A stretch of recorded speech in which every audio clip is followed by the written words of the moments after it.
Itaas mo pa ng konti yung buhok niya. Oo, ma'am. Yan. Uy, Aling Gloria, ano ho? Dala niyo ng mga orders ko? Kaya nga ako dumaan dito para sabihin sa'yo, hindi ko pa nabibili. Hindi pa ako napapadaan sa base eh. Kasi, dumating ang anak ko. Janice, si Boy, anak ko. Ah, siya ho pala yung sinasabi niyo sa akin na anak yung nasa Samar. Oo, siya nga. Ipinapasyal ko para magkaroon naman ng mga kaibigan dito sa atin. Ah, ganun ho ba? O boy, pag wala kang ginagawa, pasyal ka dito. Baka makaistorbo ko sa inyo eh. Naku, hindi. Ay, siya nga pala, Aling Gloria. Meron kaming picnic sa linggo. Sumama na kayo. Isama niyo na tuloy si Boy. Huwag na lang ako. Si Boy na lang, para mabili ko tuloy yung mga in-order ko. Inay, baka kailangan ko kayo samahan. Huwag na anak, sumama ka na lang kay Janice. Oh, Boy, tayo na. Boy, tayo na. Oo. Tuloy na kami. Oo. Sige, Sige, Aling Janice, Gloria. O boy, sa linggo, huwag mo kalimutan, ha? Oo. Bye.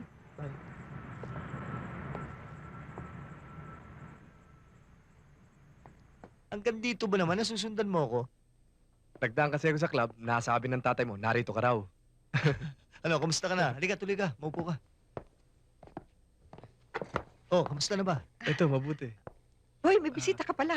Inay, si Nardo ho, kaibigan ko. Magandang hapon ho. Oh, may iwan ko muna kayo ha. At aayusin ko lang to sa itaas. Oo. Sige, ikaw nang bahala dito Oo, ha. oo.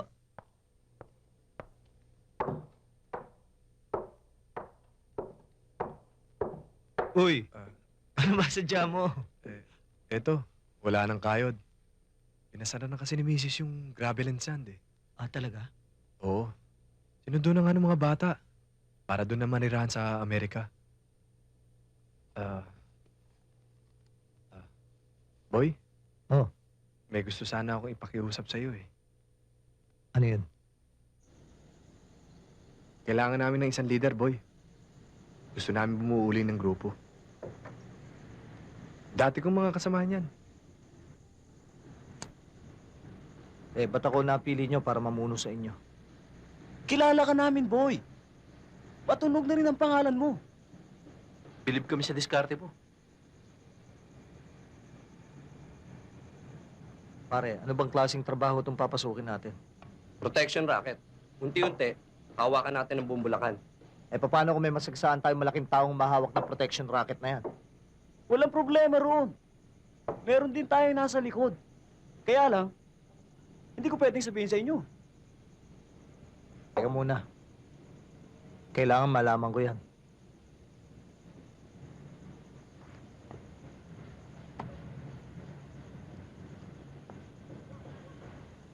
Eh, ganun pala eh. Bakit kailangan nyo pa ako? Iba ka, boy. Alam namin kung gaano katining ang loob mo.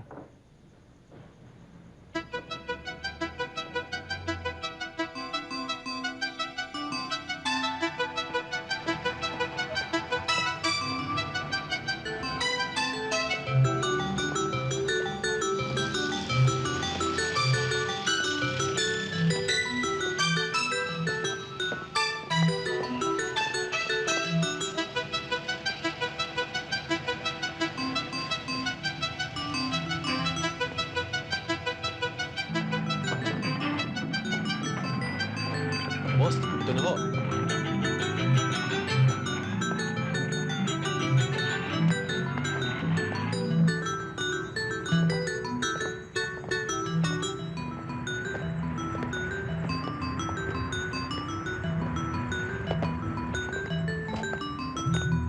Boss?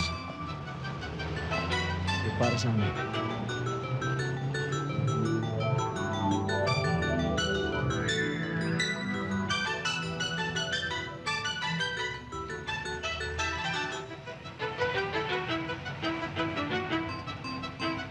Salamat. Okay lang ho.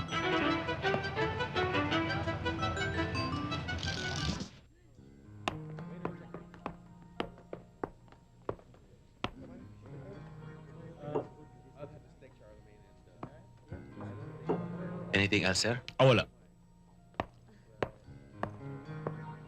Kailangan ikaw ngawa sa lalo madali panahon. At saka, akin na gusto, ikaw ngawa. Ako hindi sabi na, Tinanggap ko ho itong trabahong ito. Gagawin ko. Kung magkaroon man ho ng bulilyaso, susuluhin ko na lang. Di na ako magsasama ng iba. Mabuti, mabuti.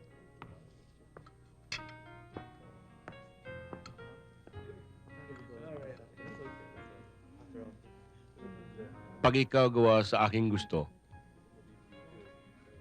ako bigay dakdak pa.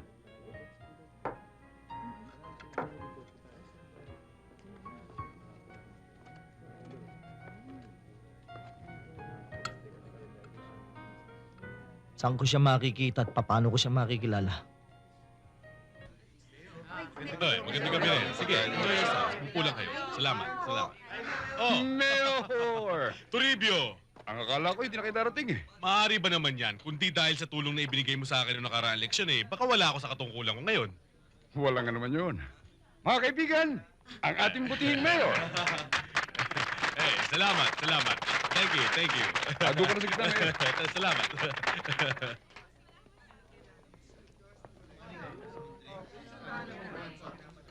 Dito ka na, mayor, sa magandang pwesto. Siya nga pala, Toribio. Bakit hindi mo pasindihan ng kandila? Kasi Ha? talagang kayo lang hinihintay ko, mayor eh. Teka, sisindihan ko. Oho. Sandali lang, Toribio. Bago mo sindihan ang mga kandila, at para maging memorable ang iyong kaarawan, gusto ko patayin natin ang ilaw. Sali lang. Pakipatay mo yung switch. Yes, sir. Bilisan mo lang.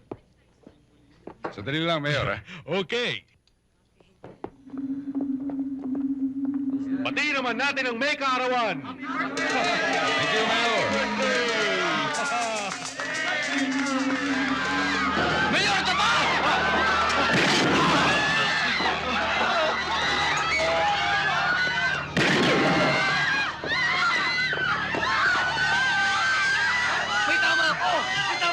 Toribio! Gusto ng ilaw!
Boy?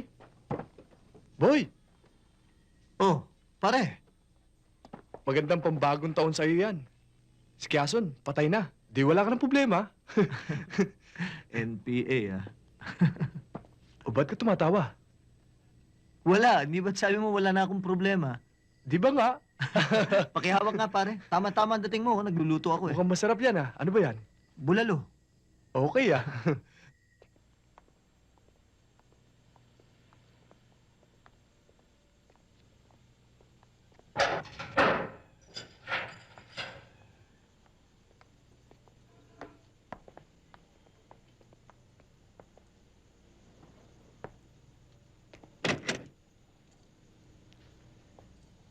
O paano, boy?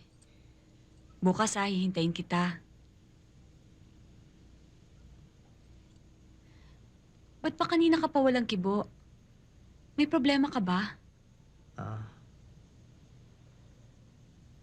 Janice.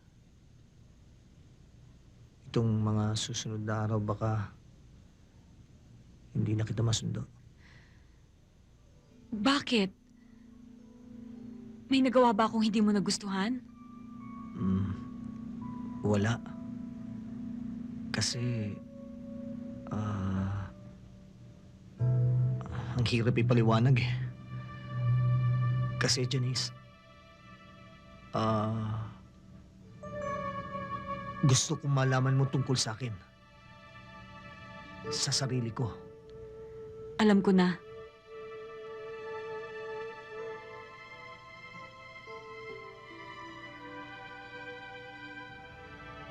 Okay lang.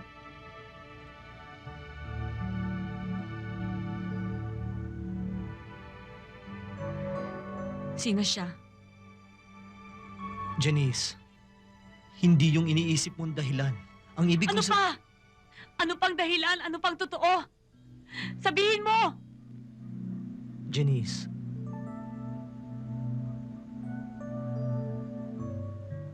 mahal kita. Gusto ko lang malaman mo tungkol sa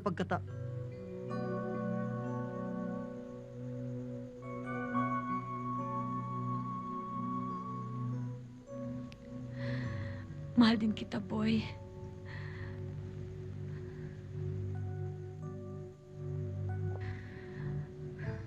Basta, pareho rin ang dati, ha? Hihintayin kita bukas. Ha?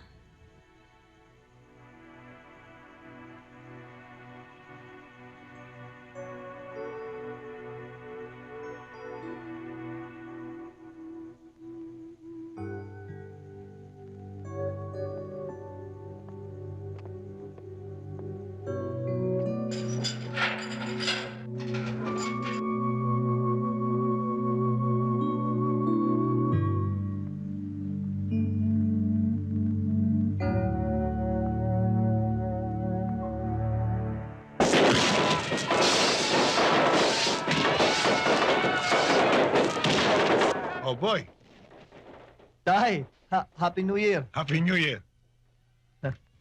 Matagal ka rin nawala ah. Saan ka ba nanggaling? Bumaba lang ako kung Bulacan. Pumatay lang akong pulis. Ano? Ano ka mo? Bagong taon na ako, Tay. Siguro, panahon na para magtapat ako sa inyo. Tungkol saan? Tungkol sa akin. Marami pa ho kayong hindi nalalaman tungkol sa buhay ko eh. Boy, mukhang naparami yata ang ininom mo. Kung hindi ako nakainom ngayon, o hindi ako lasing, hindi ko masasabi sa inyong totoo. Ano bang totoo ang sinasabi mo? Ang buhay ko bilang kriminal. Teka muna, ang ibig mo sabihin, ako pa ang sisisihin Tay, wag niyo mo ako susumpatan o wag niyo ako sisisihin. Ipinauuna ko lang mo sa inyo na nagkaganitong buhay ko nang dahil sa inyong dalawa na inay.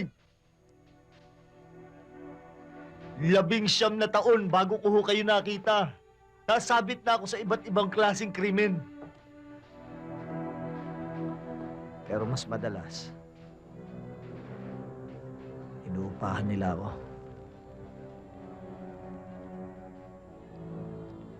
Para pumatay. Madaling pumatay, Itay. Alam niyo ba kung bakit? Dahil ang mga pinapatay ko, yung mga taong hindi na dapat mabuhay pa rito. Mga kriminal. Katulad ko.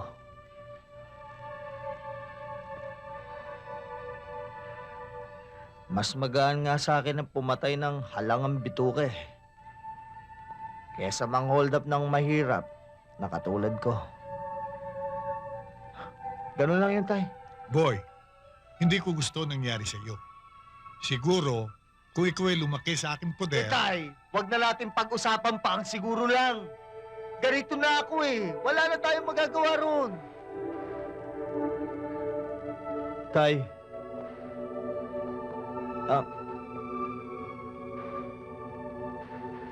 Gusto ko rin nung humingi ng tawad sa inyo ni Inay.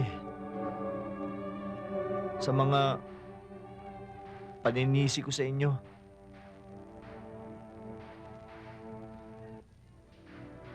Ang kinasasama lang ho ng loob ko talaga ngayon, Itay.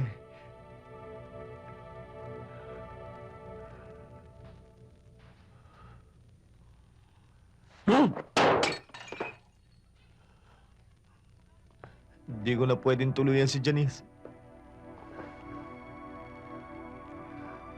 Mawawala na talaga ang mahal ko.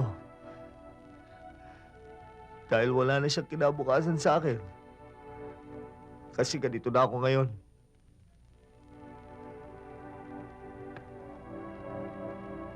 Mahal ko si Janice, Itay.